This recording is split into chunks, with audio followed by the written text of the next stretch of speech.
बिहार में paper leak और परीक्षा धांधली के मामलों की जांच अब और तेज होगी। ईडी शिक्षक भर्ती, कम्युनिटी हेल्थ ऑफिसर यानी कि सीएचओ और सहायक शिक्षा पदाधिकारी यानी कि एईडीओ भर्ती परीक्षा में हुए कथित लेन देन की जांच करेगी। आर्थिक अपराध इकाई की जांच के साथ ईडी मनी ट्रेल और परीक्षा माफियाओं की संपत्ति भी अब खंगालेगी। बता दें कि अब तक 27 आरोपी भेजे जा चुके हैं जेल।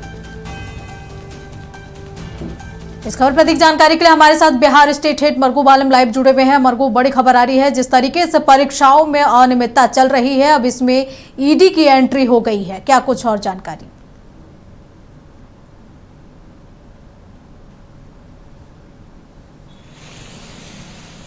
क्वेश्चन आउट, लेन देन, पैसे का बंटवारा बचिएगा नहीं, क्योंकि ईडी की एंट्री हो गई है। बिहार में 4 परीक्षा है।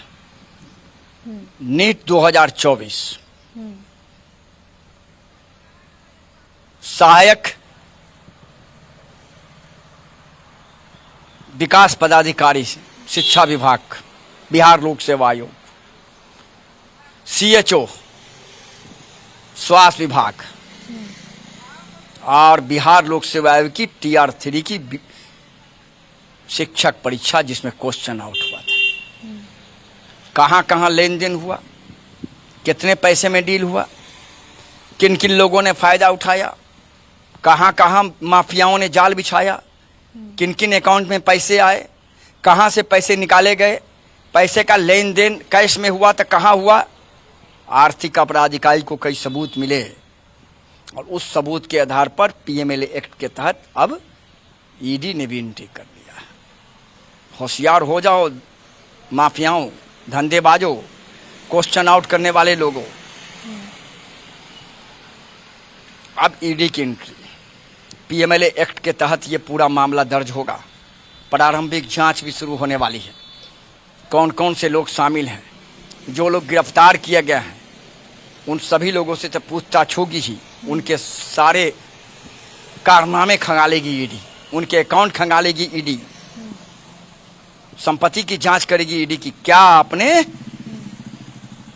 क्वेश्चन आउट और माफियागिरी और परीक्षा में धांधली से आपने कहां कहां संपत्ति बनाई, कहां कहां अपने संपत्ति का सृजन किया, किन किन लोगों से पैसे लिए, पैसे का इन्वेस्टमेंट कहां कहां किया। अब इस पूरे मामले में एंट्री हो गई है। इन 4 परीक्षाओं पर ईडी की नजर है। पूरे मामले में जांच पड़ताल शुरू होने वाली है और जांच पड़ताल जब शुरू होगी तो उसके बाद आगे जो नियम के अनुसार कार्रवाई है वो कार्रवाई होगी। आर्थिक अपराध इकाई की अलग जांच चलेगी, ईडी की एंट्री अलग हुई है, ईडी की अलग जांच करेगी।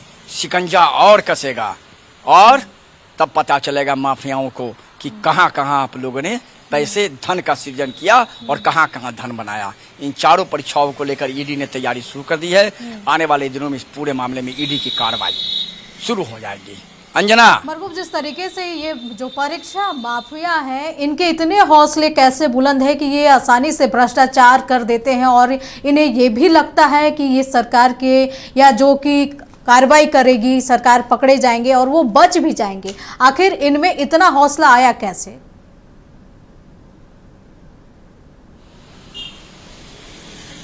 देखिए, हौसले की बात नहीं अंजना, गेटिंग और सेटिंग 2 शब्द ऐसा है, अगर ये दोनों शब्द सफल हो गया तो परीक्षा में धांधली हो गई, क्वेश्चन आउट हो गया। परीक्षा माफिया क्या है? जेल जाते हैं, उनको माननीय न्यायालय से जब जब जब जमानत मिलती है वापस आते हैं, फिर उसी धंधे में लग जाते हैं। विजेंद्र गुप्ता को देख लीजिए, पिछले 5 साल से वही काम कर रहा है वो, अब गिरफ्तार होकर जेल गया। महाराष्ट्र स्टेट के परीक्षाओं में महाराष्ट्र तक बिहार के माफियाओं ने सेंध लगा दिया, उत्तराखंड तक सेंध लगा दिया। गेटिंग और सेटिंग। अब आप नीट परीक्षा को लीजिए अंजना, एनटीए ने जिसे अपना विशेषज्ञ क्वेश्चन विशेषज्ञ चुना, जो बड़े बड़े कॉलेज यूनिवर्सिटी में बड़े पद पर प्रोफेसर हैं, जिनकी वेतन 2.5, 3, 4 लाख रुपए, वो आदमी सेटर निकल गया। क्या होगा सिस्टम का, आप समझ जाइए।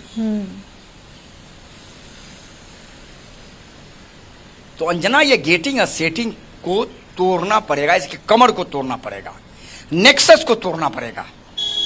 और इसीलिए ईडी की एंट्री हो रही है कि नेक्सस टूटेगा, आर्थिक तौर पर माफिया कमजोर होंगे और आगे गेटिंग और सेटिंग के शब्द से परहेज करेंगे। इसीलिए बिहार में 4 परीक्षाओं में एंट्री हो गई है। इंतजार कीजिए, आने वाले दिनों में बड़ी कार्रवाई की संभावना है। अंजना, चलिए, मरकूब नजर बनाए रखें। तमाम जानकारी के लिए आपका बहुत बहुत शुक्रिया। तो बता दें कि बिहार में भी जिस तरीके से परीक्षा धांधली हुई है, अब इसको लेकर के इन धांधली पर रोक लगाने के लिए ईडी की एंट्री हो चुकी है। बिहार में पेपर लीक मामलों की जांच अब ईडी करेगी।